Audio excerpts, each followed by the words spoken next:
ఆంధ్రప్రదేశ్లో నైరుతి రుతుపవనాల చురుకుగా కదులుతున్నాయని విశాఖ వాతావరణ కేంద్రం అధికారులు తెలిపారు.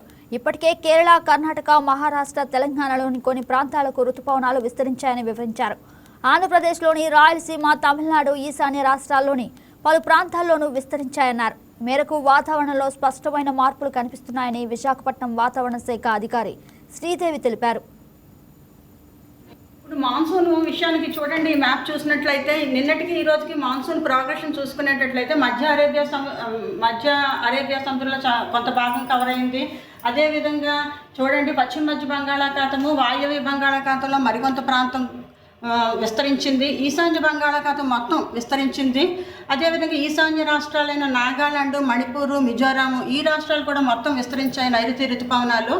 అదే రానున్న 2-3 రోజుల్లోని మాన్సూన్ ఏ విధంగా ఉంటుంది, సౌత్ వెస్ట్ మాన్సూన్ ప్రోగ్రెషన్ చెప్పుకోవాలంటే ఈ మాన్సూన్ మధ్య అరేబియా సముద్రంలో మరికొంత ప్రాంతం విస్తరించే అవకాశం కనబడుతుంది. అదేవిధంగా పశ్చిమ మధ్య బంగాళాఖాతము, ఈ వాయవ్య బంగాళాఖాతంలో మరికొంత ప్రాంతం విస్తరిస్తే అవకాశం ఉంది.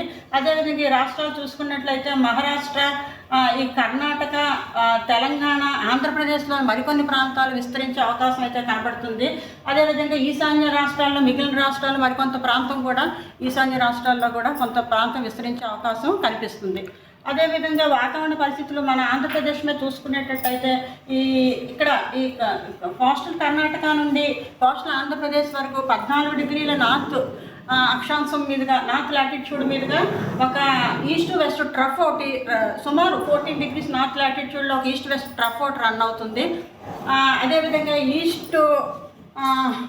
ఈస్ట్ ఉత్తరప్రదేశ్ నుంచి తెలంగాణ వరకు అంటే ఛత్తీస్గఢ్ మీదుగా సగటు సముద్ర మట్టానికి 0.9 కిలోమీటర్ హైట్లో కూడా ఒక ట్రఫ్ కొనసాగుతుంది.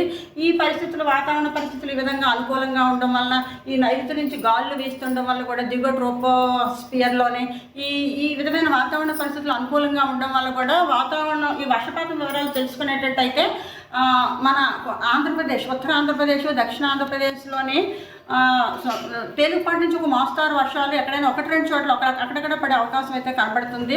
అదే రాయలసీమలో అయితే మరికొన్ని ప్రాంతాలు, ఎక్కువగా మరికొన్ని ప్రాంతాల్లో తేలికపాటి నుంచి మోస్తారు వర్షపాతాలు పడే అవకాశం అయితే కనిపిస్తుంది. అదేవిధంగా రాష్ట్రం అంతటా కూడా ఉరుములు, మెరుపులతో కూడిన వాతావరణము, తేలికపాటి వాతావరణము, జల్లులు ఇవన్నీ ఉండే అవకాశం కనబడుతుంది. గాలులు అయితే గంటకి, ఈదురు గాలులు చూసుకునేటట్టయితే గంటకి 40 నుంచి 50 కిలోమీటర్ల వేగంతో వీచే అవకాశం అయితే కనబడుతుంది.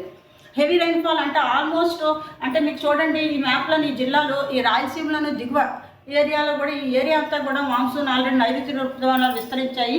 హెవీ రైన్ఫాల్ విషయం కూడా చూసుకునేటట్టయితే మీకు ఈ కర్నూలు, ఈ నంద్యాల, అనంతపురం, సత్యసాయి ఈ జిల్లాల్లోనైతే ఎక్కడైనా 1-2 చోట్ల హెవీ రైన్ఫాల్ కూడా వచ్చే పరిస్థితి అయితే కనిపిస్తుంది. మత్స్యకారుల విషయాన్ని మీరు చూసుకునేటట్టయితే ఈ రోజు మత్స్యకారులకు ఏ విధమైన హెచ్చరిక లేదు. కానీ రేపు ఉత్తర కోస్తా ఆంధ్రప్రదేశ్లో ఉన్న మత్స్యకారులకి అంటే ఈ గాలులు గంటకి 45 నుంచి 55 కిలోమీటర్లు, గరిష్టంగా 65 కిలోమీటర్ల వరకు ఉండడం వల్ల ఉత్తర కోస్తా ఆంధ్రప్రదేశ్లో ఉన్న మత్స్యకారులను రేపు వేటకి వెళ్ళరాదని హెచ్చరించడం జరుగుతుంది.